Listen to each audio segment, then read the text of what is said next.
You are tuned into the Dr. Tyna Show with Dr. Tyna Moore. For more, visit drtyna.com. On this episode of the Dr. Tyna Show, I'm going to be sharing with you my personal workout routine so that you can figure out how to do this on your own. If you have been wondering, how do I get started in strength training? What is Dr. Tyna doing? What has she been doing? Do I need to hire a coach? Can I do it all online? Can I do it from the comfort of my home? Can I do body weight instead of actually picking up weights? I'm going to talk about all of it today and hopefully get many of your questions answered that you've been asking me. This is spurred on because I recently posted last week on my Instagram about how strength training was non-negotiable, and I got a whole lot of pushback, which doesn't surprise me, but we're going to talk about that too. So let's jump in. All right. So first up, I have done multiple podcast episodes about why strength training is non-negotiable. So we're not going to get into that here because I have explained the benefits of it. I've had other people explain the benefits of it. I have talked about this so much. I don't know how I can keep talking about it. I don't know how to convince people who are on the fence or who are just adamantly not going to do it. But let me tell you this, ladies, if you want to avoid breaking a hip, you need to strength train. I said this at a conference the other day. I had, a couple hundred doctors in front of me. And I said, how many of you guys strength train? And, just a very small sprinkling raised their hand actually. And I was like, congratulations, you guys are probably going to avoid a hip fracture when you're older. Everybody else, good luck. And I mean that wholeheartedly. And it's not a threat. And I'm not trying to be flippant. It's just straight up like women, especially thin white women, are more prone to osteoporosis. If you have light eyes and light skin, you are more prone to osteoporosis. Osteoporosis at the end of the day is multifactorial. At its root, I believe it starts with blood sugar dysregulation. That's why I say osteoporosis is diabetes of the bones. It's also prevalent as we start to lose our estrogen. This is why I say that I'm a huge fan of HRT and getting on some kind of hormone replacement therapy.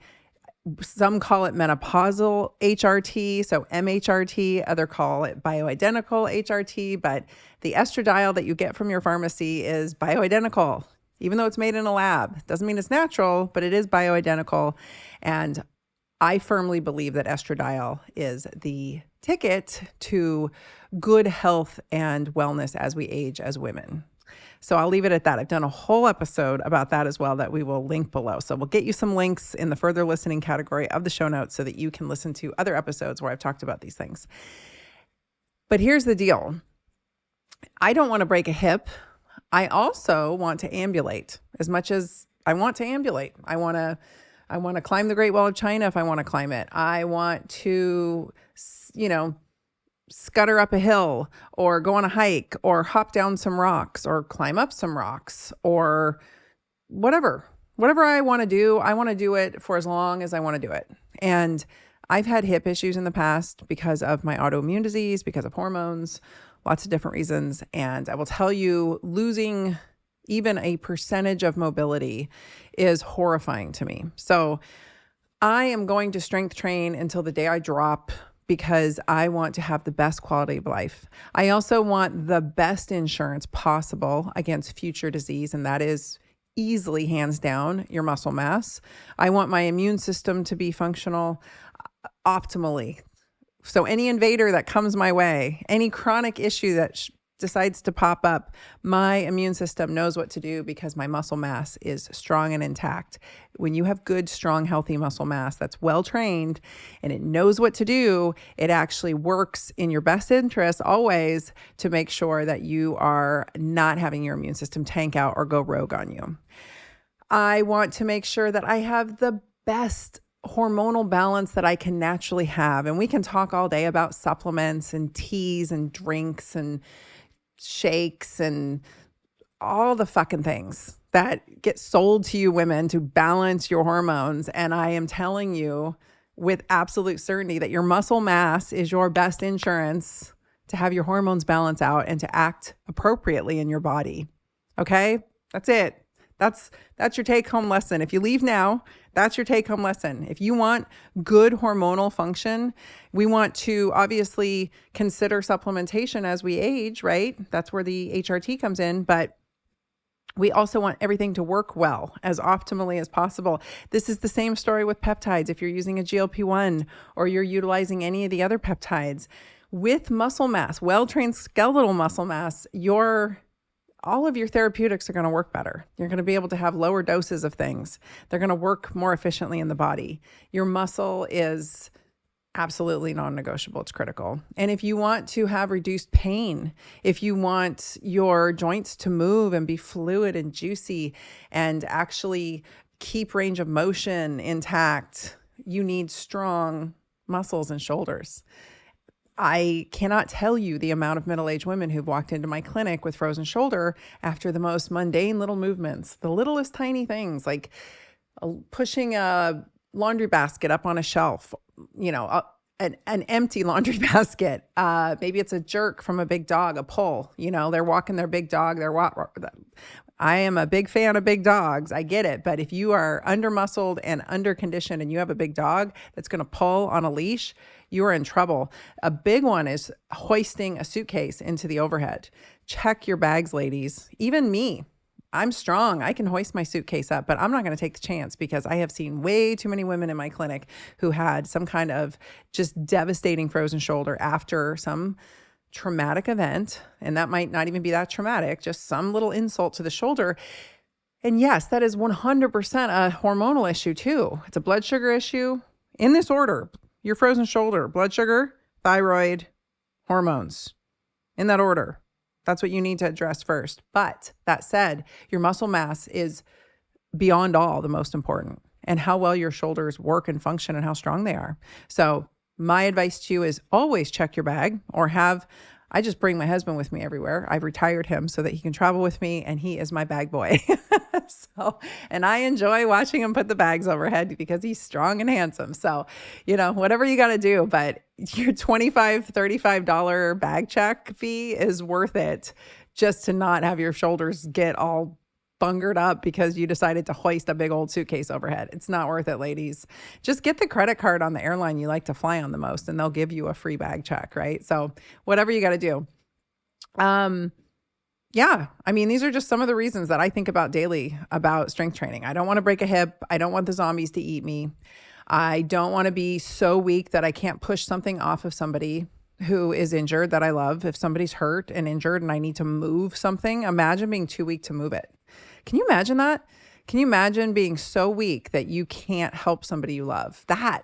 That alone is every reason why I strength train. And I think about these things when I'm in the gym because, I don't hate working out at all. Like, I know a lot of people hate it. I love it. I think it's great because I am a warrior spirit. I must have the warrior genes because I love it. I just feel like I'm training for battle, and it's awesome.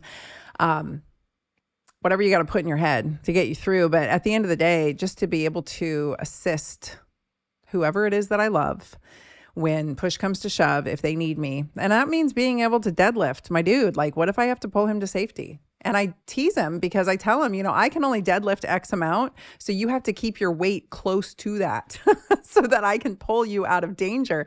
Imagine not being able to pull your loved one out of danger if the building's on fire, right? These are real things. And I know that people say, oh, that's sensationalism. It's not.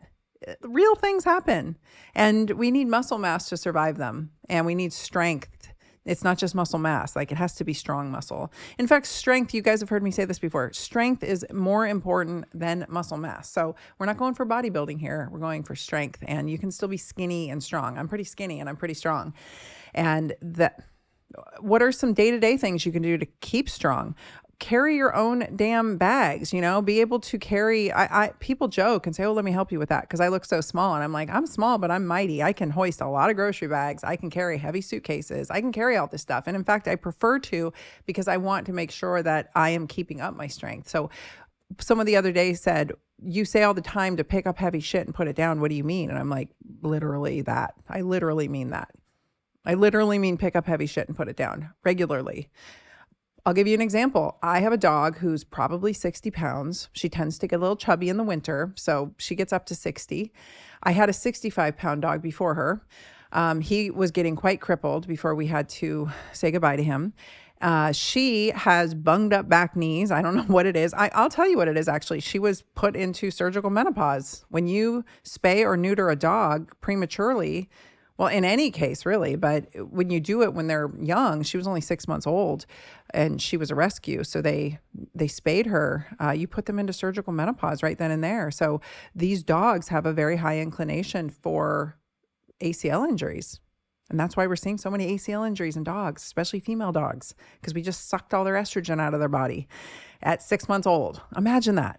Like, imagine what that does to the musculoskeletal system when we completely remove a hormone from a dog's physiology and development. It's wild. So I think that we have this huge, we're starting to see some veterinarians come around and say, don't neuter or spay your dog until they're at least 2 years old. Some say 1 year old, some say 18 months, but it really can set them up for musculoskeletal issues. And then when we consider that, look what's happening to middle-aged women.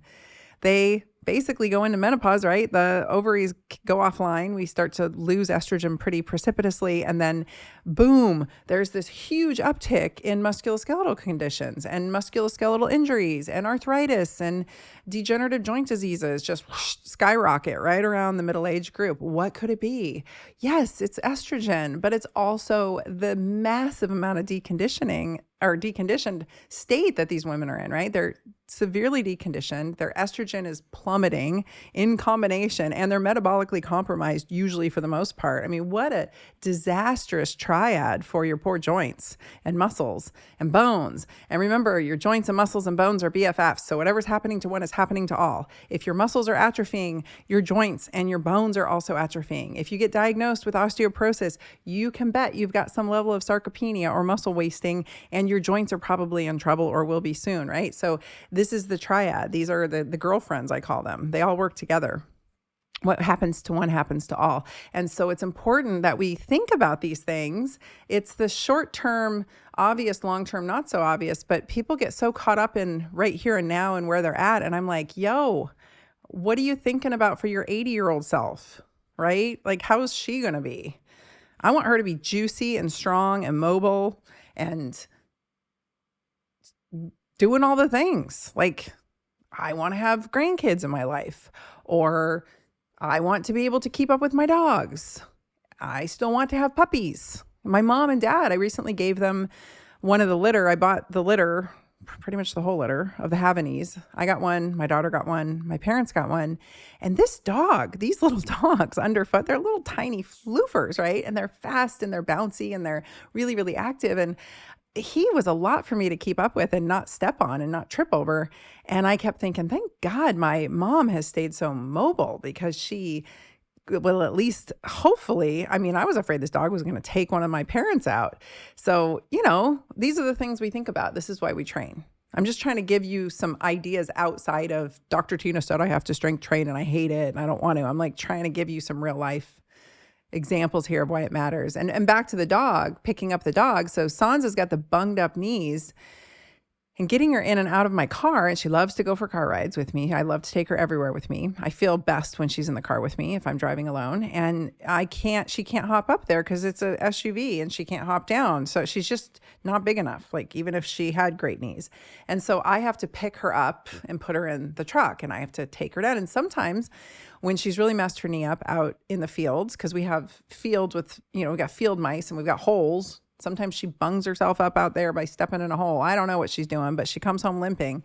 And I have to carry her up 2 flights of stairs from my studio where I am right now to the main floor where we sleep. And I have to pick her up and hoist her up 2 flights of stairs. And she gets a little chubby in the winter, like I said. And I'm like, you're lucky, Sansa, that your mama's strong, because we're on a farm, and farm dogs who can't walk don't make it very far on farms, right? And ACL surgery's not a great option, in my opinion. And I have regenerative injection skills. So I've, clearly she lets me treat her. I've treated her knees with very great success. It's been amazing, but she still gets a little limpy sometimes, and I have to pick her up. And there's times where we'll go weeks and weeks and weeks where I have to carry her up the stairs every single night for sometimes multiple times a day. And she just lets me, but she's a big dog. And I think, what do people do who are weak and they can't pick up their dogs? She'd literally have to live down here or go outside and go all the way around the house in the winter cold. I don't know, with a bum leg. Like, I'm grateful that I have strength so I can A, have my dog with me in my car when I want, and she can come with me and not be alone. But B, she doesn't have to live on one floor of the house and not the other and be with us, because I am able to just pick her up and take her where I need to go because I train for that. I mean, I literally train so I can carry my dogs. And my old dog who passed, he was 65 pounds and I was able to do the same for him. And so just figure out what your why is and fixate on it. That's, a big one is grandkids, right? We want to be able to pick up our grandkids. We want to be able to help. We want to be able to, God forbid, my giant husband comes down ill and I have to help him, or maybe there's a surgery or something and you have to help him on and off the toilet or get around, whatever it is. Like, I want to be useful. I want to be helpful and useful. So that's why I train. So anyway, that's my rant. How do I train? I lift weights twice a week and I lift heavy. And one of the things that I kept getting on repeat the other day, the pushback I spoke of, was these women saying, I was making a joke because I go to the gym the other day. I'm in hotel gyms quite often, and because I travel a lot for work, and I go to the gym and it's always the same thing. It's these skinny women of various ages, young to old, not always skinny, but some version of like squishy, I should say. It's like squish. And I'm not trying to be derogatory, but you know what I'm talking about. Squishy, out of shape women. And every single one of them does the same thing. And I used to do this too. So I can make fun of it because I used to be it. They get on the treadmill and they treadmill while they're on their phones. Like, they're literally on their phones like this. And sometimes they'll even have their bag, their like cross satchel, whatever bag. And they'll just casually do whatever, the elliptical or the recumbent bike, where they're just seated, their arms are just doing nothing. And they're just like pedaling their feet and looking at their phone, like literally nothing, complete waste of time, 20 minutes of complete waste of time. They would have been better off just walking around the hotel a few times. And then they go over to the weight section and I think, okay, they're going to get it, right? They're going to get after it. And they don't. They pick up these little tiny dumbbells and they do some version of some kind of arm movement that they must have saw on like a Tracy Anderson video. And it kills me, you guys. It kills me because it is A, the biggest waste of time, and B, there's like nothing happening. I don't understand. They're trying to tone their arms. I'm like, we don't tone arms. We're trying to build our bones, and we're trying to build an ass. We're trying to build muscle so that we have good blood sugar sinks. We're not here to, tone our arms with our Tracy Anderson method. It just crushes me. Every time I see it, I'm like, oh my God. And it happens everywhere. It happens all over the country. I've seen it all over I saw it in London. I just can't with it. So rarely do I see a woman in the gym actually knowing what she's doing. And I have a strength training program, you guys. It's called Dr. Tyna Strength Corner, and it's just a little basic program. It's for everyone. If you're really highly skilled at strength training, it's probably too boring for you. But if you're just getting started, or you want to see how I work out, or you want to get some new ideas, it's a great little product. And I think it's enough to get you going, and there's enough workouts in there to keep you busy. We don't need a ton of different kinds of workouts. We need to hone in on the basics, and I'm going to get to those in just a moment. And we need to master them, and we need to put it on repeat, rinse and repeat. That's all we're doing. We're just mastering the basics. I do the same. I don't have like 10 moves for my arms. I have like 3 things I do max for the back, and 3 things I do for the front, and 3 things I do for my glutes, and 3 things I do for my legs. And I don't get too crazy on all the moves. We don't need all the moves. The strongest people I know have the basics down pat and just repeat them. And that keeps them very strong and healthy and mobile. That's really it at the end of the day. And I'll tell you what they are in a moment. So ladies, we're training with intention. We're not just there like, let me dink around on the elliptical and then I'm going to dink around with the baby tiny dumbbells. Like, no, we're not doing that. And then the other piece is their form is atrocious. When they really do try to do some good lifts, their form is atrocious. And that is the fast track to injury. So I talk about form and I talk about how to do these moves specifically and do them so you don't hurt yourself, number one, and B, so you actually get something out of it inside my Strength Corner. So you guys can find that in the show notes, or you can find it on my website. It's just called Dr. Tyna Strength Corner. It's $97. It's a great value. You get it for life. I'm going to be adding on to it in 2025. I know I said I was in 2024, but life has gotten so crazy, but I'm going to be giving you some new workouts in there and giving you some tutorials. I talk about some mobility, patterns that you can go through if you've got certain injuries. Talk about a little bit of rehab in there because I have a pretty strong background in rehab, just enough to keep you mobile. If you're severely orthopedically compromised, I mean, people message me all the time and they're like, I have 3 broken vertebrae and terrible nerve damage. Can I do your program? And I'm like, no, you need to hire a professional to help you. And I would say for anybody, hire a professional if that's within your budget. If it's not within your budget to go one-on-one with someone, consider small groups. And if that's still not in your budget, then listen to people on the internet and do home workouts. But having eyeballs on you when you've got orthopedic compromised, first and foremost, I mean, full disclaimer, I do not assume that it is safe or effective if you are trying to gain muscle and improve mobility and you are coming to it with severe orthopedic compromise. You need to hire a professional. The best money you can spend, I firmly believe, is on a good strength and conditioning coach. Like, hands down, that's the best money. That'll keep you out of the doctor's office. That'll keep you out of my office. That'll keep you, front and center. But if that's out of your price range, then consider this, or consider this a starting point to introduce you to some concepts that maybe you didn't know, or maybe your strength and conditioning coach hasn't taught you. So there's something in there for everyone, is all I'm getting at. And I used to say you have to be able to get up and down off the ground to do it, but I even have a workout in there if you can't get up and down off the ground. So there's ways to do these moves safely and with minimal concern over hurting yourself if you listen. But if you do have a severe compromise, you need to learn how to train around it. And that's really going to take the guidance of somebody working with you individually and making sure that they keep you safe and that you progress. That's the big part of the problem is, and I see this all the time. I've gotten a lot of my friends into strength training and I still see their workouts and they're not progressing. And I've been guilty of that too. You don't progress if you don't have somebody guiding you or you don't have good programming. And so it's not just about, there's a couple steps here we got to do. One, we got to learn the skill. Strength training is a skill. So learning the skill, learning the moves and how to do them safely and effectively, that is a skill. And that's a skill that takes time. It's not just, I'll buy 3 sessions with a trainer. I'm talking like it took me years.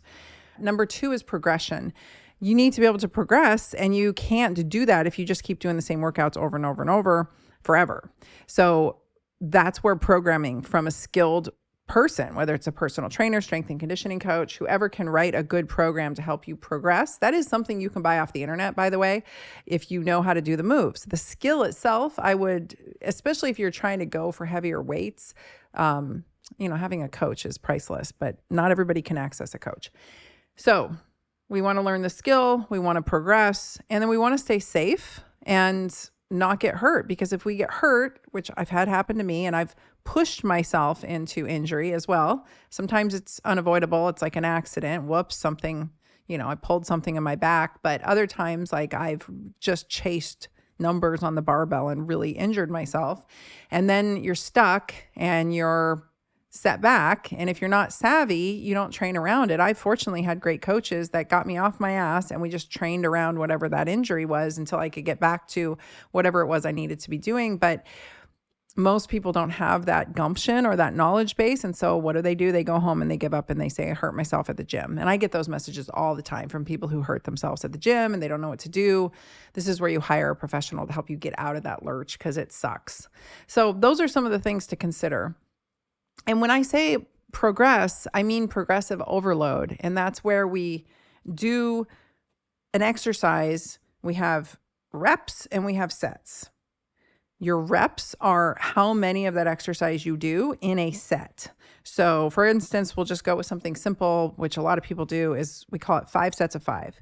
So you're doing 5 sets and there's a rest period in between those sets. And that rest period matters. It really does matter. I'm not going to get into the science of that, but if you are lifting heavy, we want a good rest period. And I think 3 to 5 minutes in many cases, which I know is not the most efficient thing when you're trying to get through the gym, but resting that muscle group for at least 3 minutes between each set, I think is pretty critical. We don't want to just rush, which I see a lot of people doing online and then they get nowhere. And then we have repetitions within that set. So set 1 would have 5 repetitions. Set 2 would have 5 repetitions. Now you might change the reps. You might change the amount of sets. You can change the weight. You can change how much tension you create when you lift said weight. So maybe your only options are, say you just have 1 kettlebell in your house. You can make that much harder to move with how much tension you create.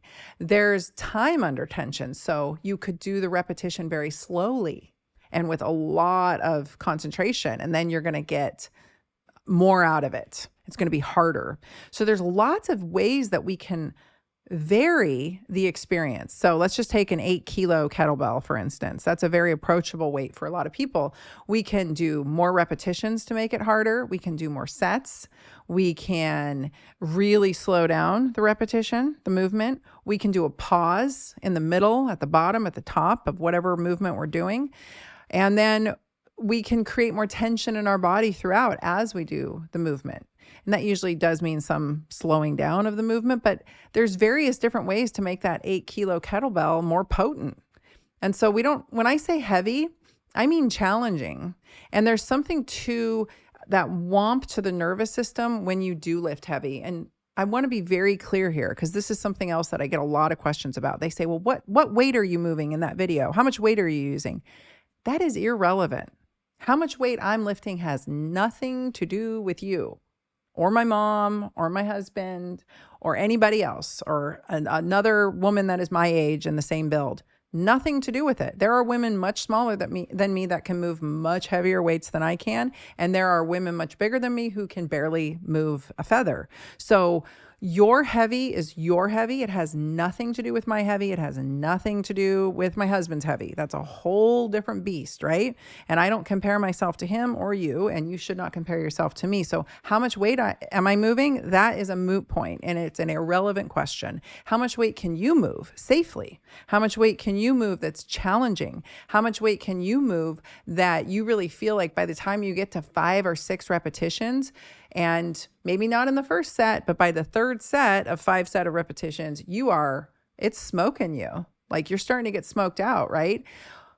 That's your heavy. That has nothing to do with how much weight I can move. When I started in all of this, I was around late 30s, early 40s. I got really serious when I was 40. I couldn't move much at all. I was pretty weak. I am much weaker right now than I was 6 months ago because 6 months ago I was taking more testosterone because I was trying to heal up my tissues. And then I ended up having a terrible back injury, which you may or may not have heard about, but I herniated a higher up lumbar disc. And that's a pretty dangerous herniation. And so I've been very careful and taking it gingerly, and I am getting my strength back slowly but surely. And having estrogen on board has been so helpful because it's so easy to rip your tissues to hell if your estrogen's low. You lose your elasticity and your juiciness and you tear really readily. If you don't have testosterone on board, you don't heal. So it's been a bit of a journey trying to figure out the past few months. And then with all the travel, my workout schedules have gotten off, but some things I'm still very strong at, some things I've gotten weaker at, but I'll get them back because I have muscle memory. That's a real thing. So yeah, my heavy is not your heavy, and your heavy is totally up to you. So don't worry about how much weight I'm moving in a video. I actually hate posting videos of me working out on Instagram because everybody asks like, what kettlebell is that? What size is it? I'm going to try that. And I'm like, no. Throwing a kettlebell over your head is not something a beginner should do, and certainly don't try it with the weight I'm moving because that could be disastrous for somebody, right? These are skills that we learn. And even something as simple looking as the Turkish get up requires so much instruction and really does require a skill set that most people don't have. And it's not just about getting up off the ground and getting back down. Like, there are very specific ways you have to move your body during that process so that you don't injure something and you don't hurt yourself and you don't drop the bell on your head and you don't hurt your back and all the things. So get guidance. Like, have somebody help you learn this skill set if you don't know it. All that to say, don't worry about my heavy. Worry about your heavy. Your heavy is different, and don't judge yourself and don't compare yourself. You are stronger than you think you are. I promise you, you are way stronger than you think you are, or you will get strong much faster than you think you will, because this really cool thing happens for beginners is that they get really strong really fast in comparison to where they were. For those of us who've been doing it a long time, we're just sort of stuck at this plateau, and it's really hard to gain strength or muscle after a certain point without a big push. But for you guys, a small push is really exciting. The first 3 months, really exciting. You're going to gain muscle, and it's going to push out the fat you have. So you're going to try to get into a pair of jeans, or you're going to try to get into a piece of clothing, and it's not going to fit, and you're going to get really discouraged, because as you're building muscle underneath that fat, you are pushing the fat out and you are becoming bigger overall, and you're going to get really bummed. Don't get bummed. Just hang in there. Just hang in there. It'll eventually shift for you. If it doesn't shift, and we're talking a year in, I'm not talking 3 months in. I get that message all the time too. I've been strength training for 3 months and nothing's happening. And I'm like, what kind of strength training are you doing, first of all? And they tell me, and I'm like, no, Barry's boot camp ain't it. I cannot tell you the amount of people that I know personally who claim to be strength training, and then I find out what kind of exercise they're doing, and then they run their labs after 3 to 6 months, and or they get a DEXA scan follow-up in 3 to 6 months, and nothing has shifted. And I'm like, moving little weights fast is not the answer. That's not it. Moving big weights slowly is, I believe, much more efficient use of your time and much more effective. So that's my opinion. This whole like hot and fast boot camp style throwing around the baby weights it's a recipe for an injury. First of all, nobody should be moving that fast. I'm not a big fan of CrossFit either. I know some of you guys love it and you're going to come for me, but I think that CrossFit has made me a lot of money as a regenerative injection therapist. I have had a lot of people come in with injuries because they're moving too much weight too fast. The repetitions are too fast. The whole thing is too fast. It's too metabolic, and there's less focus. And I know there's good gyms and bad gyms, but there's less focus on form and more focus on kind of keeping up with the group. And that can be a real recipe for disaster if you are like me, and I'm sort of like a walking orthopedic injury waiting to happen. So that's because I was anorexic my whole life and I underate, and I was malnourished for a good portion of my life. And now my joints are paying the price for it, and my soft tissues. So there's a place for everyone. And if CrossFit's your community and it's your jam and you're really thriving in there and you're getting stronger and you're not getting hurt, great. But for that middle-aged woman who really wants to get strong, I do not think CrossFit is your answer. I do not think that's the solution. Unless you have a really good coach in there and they know how to train older people and they have a nice, slow and methodical, skill-focused course for you or program, don't be trying to keep up with the 25-year-olds, because you're probably going to get hurt that way. So find something that works for you. Find something that is challenging, something that gives you that progressive overload. So back to that, that means when we progressively overload, maybe we're doing 5 sets of 5. From there, when that 5 sets of 5 becomes very easy, we up the weight and we do 5 sets of 5 again. And when that becomes easier, we up the weight and we do 5 sets of 5 again. So I'll give you an example. Bent over rows. I used to have a really challenging time with 10 kilos. It's a single-handed row. You're bent over the bench. 10 kilos was crazy. Now I can row 14 with no problem. I can row 16 if I'm really going for it. But if I want good form, if I want to maintain good form, good safety, good posture, and good range of motion on that move, then 14 kilos. And that's taken me 10 years, you guys, to go from 10 kilos to 14 kilos. That's the game here. So I could get to 16. I have been at 16 and I've regressed back. 14 seems to be a really good weight for me. If I really wanted to build my back and get super strong and can get bigger, then I would work as hard as I could to get that 16 going. And how would I do that? I would decrease the reps and the sets. So if I were going to go up in weight, then, and I wanted to get back to my 5 sets of 5, I would maybe go down to 3 sets of 3, and then maybe 3 sets of 4, and then maybe 3 sets of 5, and then maybe 4 sets of 5. I mean, there's all different ways to do this, but the goal is sometimes we step back. If we go up in weight, we step back in reps and sets, or we maybe go, if the weight becomes too easy to move, it's like, oh, this is no big deal. Maybe, and that's the only one we have in the house, maybe we go up to more repetitions, and we do, instead of 5 sets of 5, we do 5 sets of 8, right? So whatever it is that's going to get that muscle to what it's erroneous, but I call it burnout. Like when I max that muscle out. And we always want to have 1 rep in the tank. So we never want to go to failure to the point where the whole move falls apart and it looks like a disaster, because that's how you get hurt. So when my form starts breaking down, that's when I consider my repetitions. Like, maybe I want to do 5 sets of 4 here, because by the time I get to that 5th rep, it looks like a disaster. This is where a good coach comes in. This is where good programming comes in. This is a lot of numbers when you think about it. And if I'm left to my own devices, we're human. We're going to take the easy way out, right? We're just going to be like, oh, that's good enough. I'm done now. If I have a program, and you can purchase programs off the internet, but I do find that programs can be a bit challenging if you don't know the moves, or you haven't developed the skill set yet, or you don't know what all the acronyms mean, or it maybe is a move that hurts you and it's not right for your body, because not every move is right for every single person's body. Like, I can't do barbell back squats anymore. I can't do barbell deadlifts anymore. I have to use a hex bar. And even then, I can't max out too often, or my back really pays the price. It used to just be my SI joints, but now there is the section of my back where I had that disc injury that really barks at me if I have too much of an axial load on my body.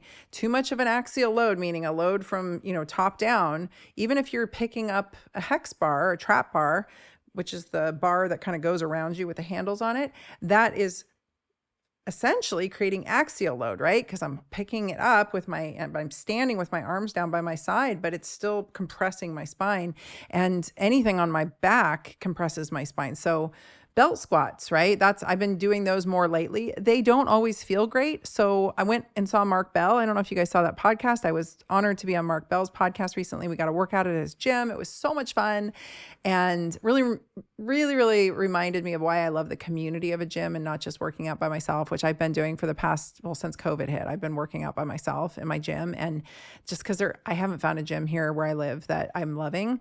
But I haven't looked that hard to be fair. So that's my own bad. But he told me maybe I just needed a different belt on my belt squat machine. And that's where you put the belt on and the weight's coming from below. So when you stand up, it's actually distracting your spine. And so I bought a softer belt, and it's made such a big difference. So, here I was thinking, oh, well, belt squats are out for me. Barbell squats are out for me. I can do a goblet squat or a kettlebell squat where you put it in front of you. But, we like to have variety, and to some degree. And here I was just needed to spend $100 and get a different belt. So boom, thank you, Mark Bell. Super, super happy, and learning how to use that machine and really get what I need out of it. So different kinds of workarounds. That's what we got. That's the name of the game. And then that's why it's helpful to have people to work with and to be around other people who know what they're doing that can guide you. Okay, so what do? I work out twice a week in the gym. I lift weights. And this is what I do. And I kid you not, way back when, JJ Virgin is one of my friends now, and she's just a lovely, lovely woman and a wealth of knowledge. But I remember seeing a video a long time ago, and I was working out in the gym, but I was following a program in a book, and I was hurting myself because I didn't have the skill set. And then I hired a coach, and he was putting me through the paces, and I was getting stronger, and I was getting more of the physique that I desired, and everything was going in the right direction, but I still didn't realize how simple it could be. And she said this. She said, JJ Virgin said on a video, she said, you need one push move, one pull move, one hinge. So that would be a deadlift where you hip hinge, and one squat. I'm pretty sure that's what she said. Or I'm going to credit her for that. And I was like, oh my gosh. And then one unilateral. I don't know if she said that, but I'll add that in. One unilateral, where you're on one leg and you're challenging your strength and balance in a unilateral type of movement. So one push, that could be a push up where you're, actually horizontal to the ground. And so you're pushing up your body weight. It could be where you're seated in a machine and you're pushing it away from you. It could be where you're horizontal on your back, where you're supine. So, in one case you're prone, in one case you're supine, and you're pushing a barbell off of you or a machine off of you, but you're using your chest to push.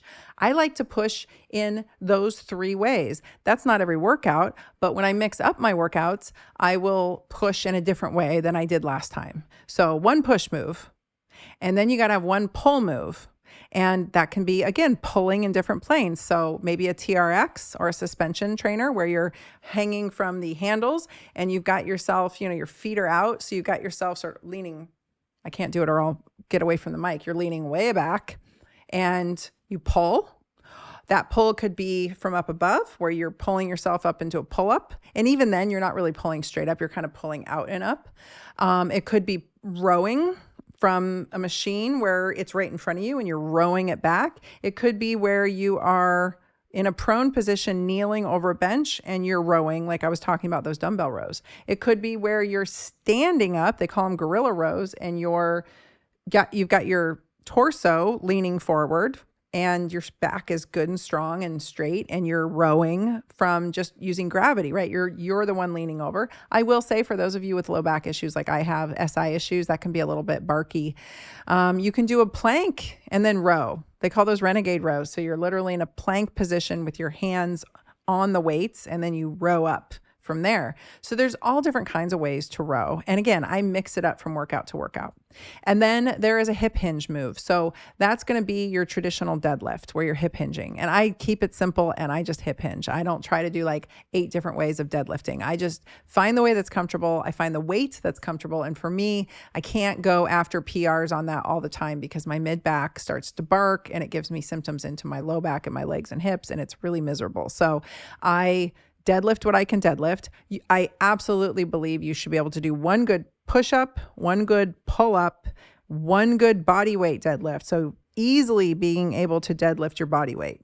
That is really important. So work towards that. And then, but we might do like a staggered one-legged suitcase lift where I don't even know what it's called. It's basically a kettlebell deadlift where we could do it just straight with a kettlebell, or we could do it staggered stance. There's all kinds of different ways to incorporate a hip hinge. I might do a rehab type of hip hinge where I'm bumping my butt back against the wall to really make sure that I'm getting into a good hip hinge. There's all kinds of ways to hip hinge. You could do a step up or step down type of hip hinge. So just hip hinge. But I do try to get in more of a standard deadlift move at least once a week. And I try to go as heavy as my spine will tolerate on that. And then I'll incorporate these other hip hinge type movements throughout my other workouts.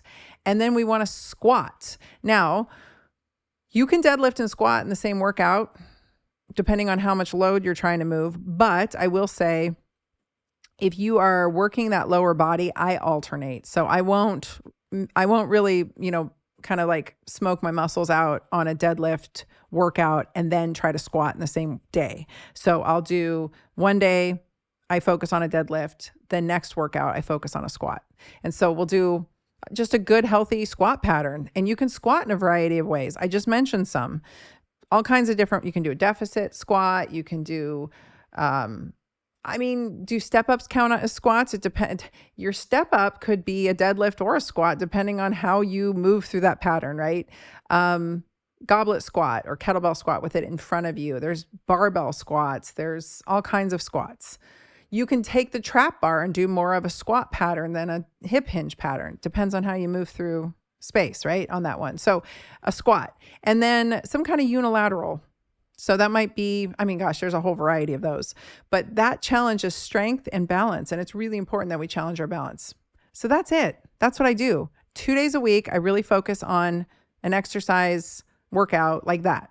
That's my strength training workout. And I try to go heavy. I want to come out of there like, whoo, I moved some weight around today. That's how I want to feel. I don't want to be like, I took the little baby dumbbells and moved them over my head like Tracy Anderson. No, that's not what we're going for.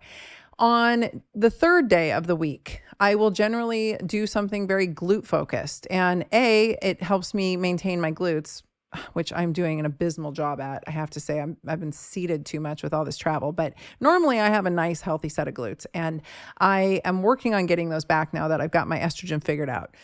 Go listen to my estrogen podcast I did a few weeks ago, and you'll hear more about the estrogen. But getting a steady state estrogen on board has been really helpful, and making sure that I keep my testosterone optimized.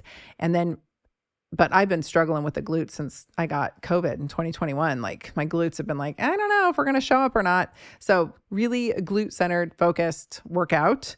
And then I will additionally add, usually in that one, I will add some jumping. And I know that it's been going around since Dr. Stacy Sims was on Huberman's podcast. There's a clip going around the internet talking about jumping, and people are very excited about that. That to me is just common sense. Like, we want to load the bones, right? Again, back to what I said, we're building bones and an ass. Like, my goal is always to build my bones and build my ass.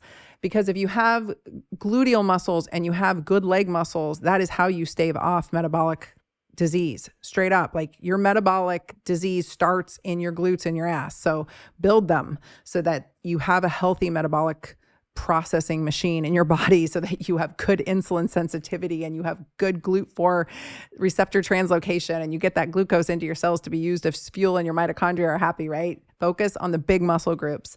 Anyway, I will do some kind of jumping. So I have a box, and I might jump up or jump down. I don't jump down from high places anymore because my hips don't like that. And you might have ankle issues, or you might have knee issues, but I'm all for a good jump up on a soft box, not a hard one, because there's a lot of opportunity to hurt yourself. Just be careful when you're jumping, especially if you're older. You can start very low. You could just jump on a stair. You could buy like a step, like we used to use in the 90s for aerobics in the 80s and 90s, all kinds of ways to jump, but you don't have to jump very high, and you don't have to jump off very high. We're just trying to load the bone. It's just like a bam, bam, bam. We're just trying to load the bone. So I'm really glad that Stacy has made that more popularized, and that clip is going around. But that to me is just common sense. Like, we should be loading bone at least once a week, if not a couple times a week. So incorporate a couple jumping opportunities into your life. Maybe you're just jumping up and down.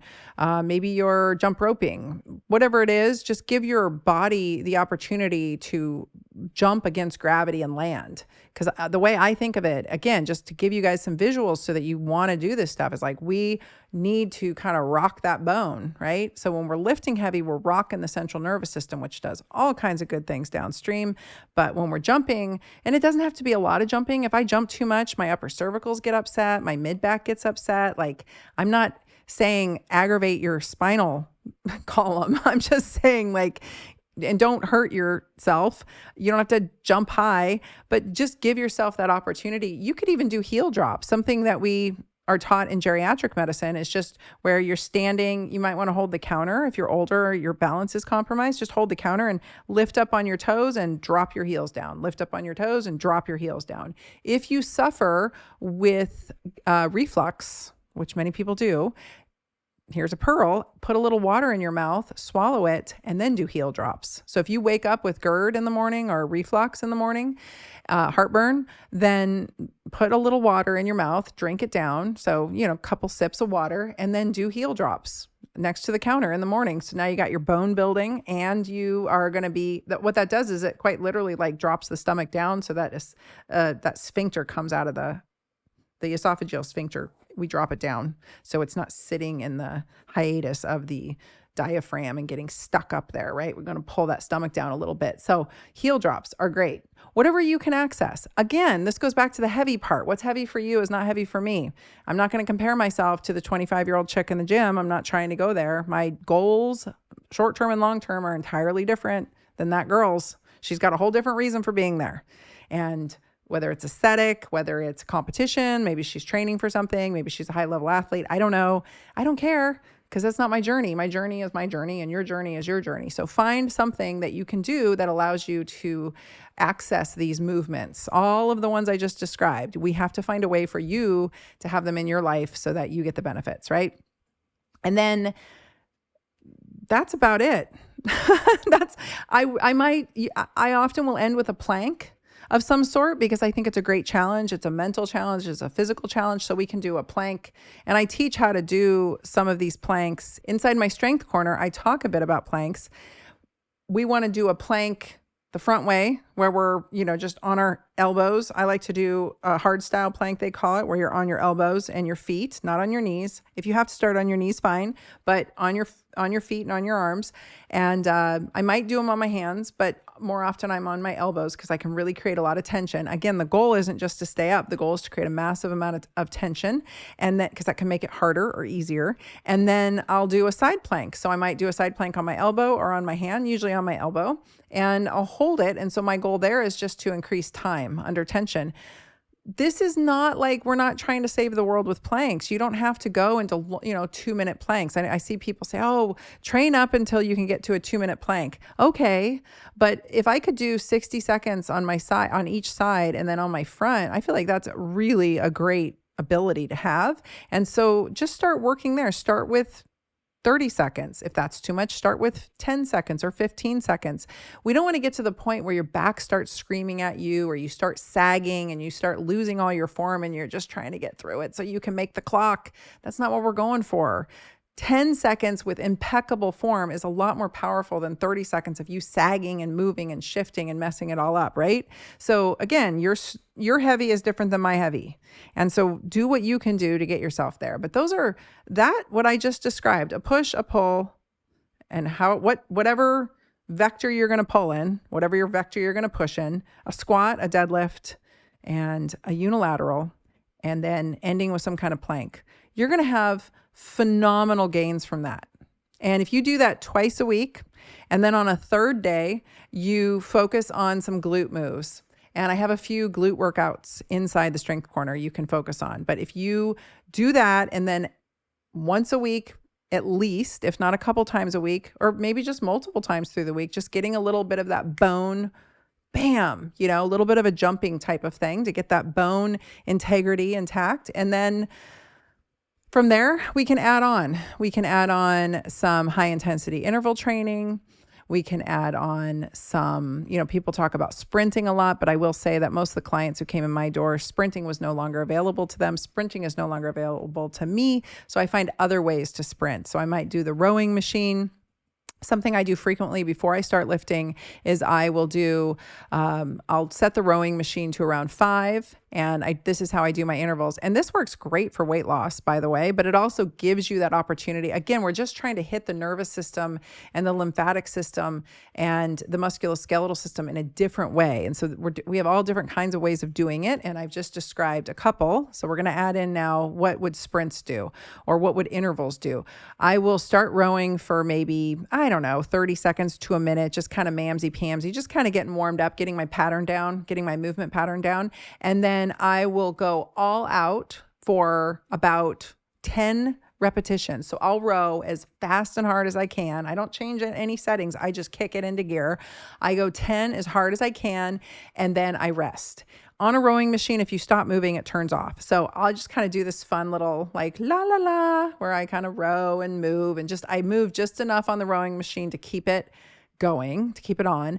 And I'll do that for usually, if you take a 60-second interval, I'm about 10 seconds on, 10 to 15 seconds on for those 10 reps. And the rest of the time, I'm just kind of lollygagging. And then I'll do it again. So just when I get my breath back, and it's not just your breath, there's a moment there where my adrenals reset and I'm like, okay, I'm good. Boom, go. And I go for 10 more as hard as I can. And then I just kind of lollygag until I feel my nervous system resetting, my breath resetting. I have control over my breath again. It's not controlling me. That's usually a lot of breathing in and out through the nose and not through the mouth. When you can master that and you have a comfortable, calm breathing again, I'm not talking like, oh, I'm totally resting. I'm talking like, okay, I'm good. Because for a moment, I'm not good because my adrenals are like, F you, Tyna. And the minute I feel like, okay, I'm good and my blood pressure feels regulated, I hit it again. And for me, again, I go in about pretty consistently 60 seconds overall interval. 10 to 15 seconds of that is me full out. And then the rest of it's just me diddling around. And I'll do that maybe 6 times. 8 times if I'm feeling really spicy, but usually about 6 times. And then I'm good. And then I go work out. Or go lift. That's when I go lift. So that's a great warm up. That's a great way to get going. So that's how I incorporate in my sprinting that everyone's talking about, or my high intensity, right? I could do that on a Stairmaster or a treadmill. It's not as fun for me. I have a lot more fun just putting on a few good tunes on my headset and like crushing it on the rower. That's a lot more fun. The rower was not available to me for several years. I bought a brand new rower and then a Concept 2, like the nicest one you can get. And then my hips went south on me for years. I mean, it was almost 10 years. I couldn't use that damn thing. And I was like, I'm getting back on the rower someday. So I'm able to do the rower again. So if the rower is not available to you, then I would encourage a treadmill. And instead of going faster, you just crank up the incline at full max. That's your interval. That's your 10 to 15 seconds. But I can't control the up and down. Takes a minute for the track of the treadmill to come up. I don't think elliptical is a great idea. There's really a lot of opportunity to screw up your knees on ellipticals, and going really, really fast on an elliptical, I think, can be dangerous. If you're good at running and you're solid, then just run. That's cool. You can do your sprints. The stair climber is awesome, but again, it takes a minute for it to speed up and slow down. So I like the rower because I can speed that up and slow that down really, really fast. So that's it. That's it. I mean, I can't think of anything else that I would throw in there for you. I do like to do Pilates. I did an experiment where I did nothing but Pilates for about 5 or 6 months. And whilst I did gain endurance in the small muscles and more control over how my spine moved, which I think is priceless and really valuable, I lost a lot of good muscle tone and a lot of strength and a lot of my curves. I lost like my shapeliness that I really liked. So that was kind of a bummer. So I don't think Pilates alone is the answer. And the women you see in Pilates with really incredible figures came to Pilates with really incredible figures.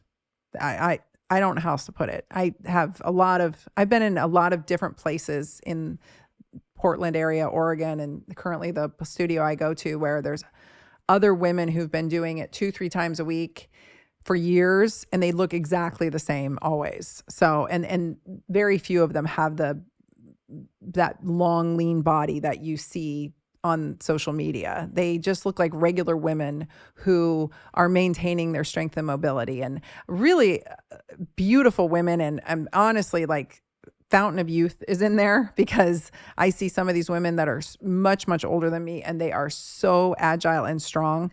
And so there is utility there. I'm not at all dissing Pilates. I did a whole episode about Pilates versus strength training. You guys can go listen to, but all that to say is I do still think you need to hit the weights. That's my 2 cents. That's what I really firmly have concluded. So that's it. That's my strength training. Push, pull, hip hinge, squat, unilateral. Throw in some intervals. When do you do your intervals? Before or after? I don't know. The jury's always out on that. And I think people want to argue about that and split hairs whenever you're going to do them. If I walk into the gym and the only thing available, like if the squat rack's not available or whatever it is that I want to use, I just go do my intervals first.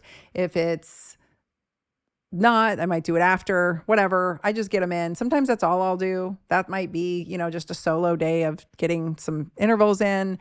And walking, of course, every day. We just try to get about 30 minutes of walking in best we can. Right now it's getting kind of dicey here in Oregon with the rain. So I need to really force myself to get that time in. So that's me. That's bad. That's my bad because I don't like this windy, rainy, gray weather.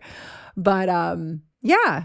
I don't know what else I would add there. I'm sure you guys would love to add some things though, because there's so many of you that follow me that have incredible ideas that I learn from every day. So if you guys have more things that you would add to this and you're watching on YouTube, then add them in the comments below and let me know what you think of this. Do you do the same? Do you have a different way of going about it? How old are you? I think that really helps. I love hearing from older women who have figured this out and are years ahead of me. So would love to hear it all. I'm sure yoga would be a great addition to this as well, just for mobility sake, but just don't confuse Pilates and yoga for strength training. But I do think we need some version of both to keep ourselves agile. We can't just train and hope that our musculoskeletal system will endure it all. So I'm all for mixing it up and would love to hear from you guys as well.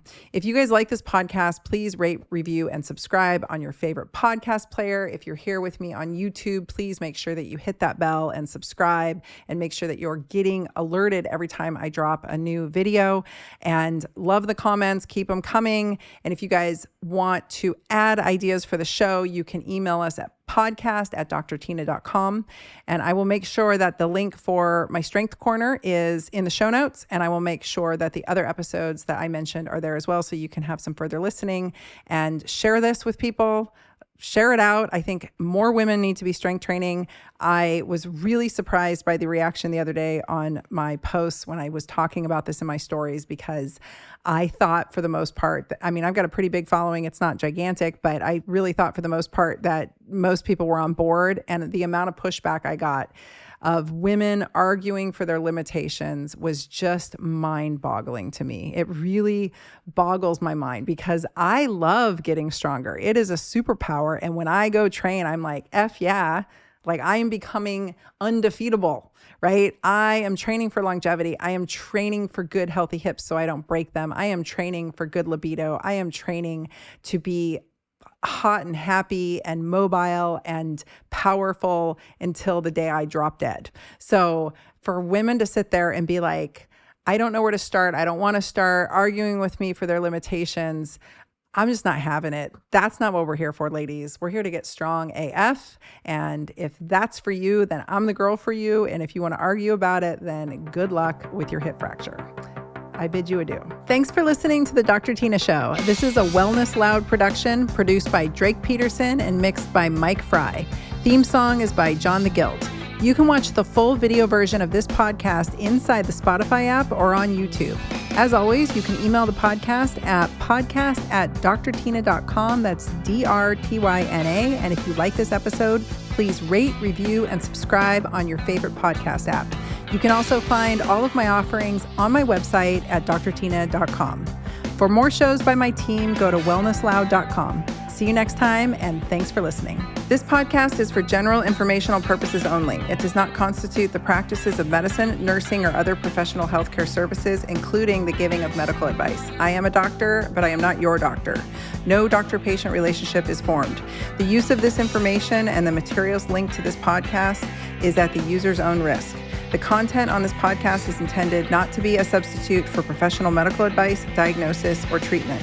Users should not disregard or delay in obtaining medical advice from any medical condition they have, and they should seek the assistance of their healthcare professionals for any such conditions.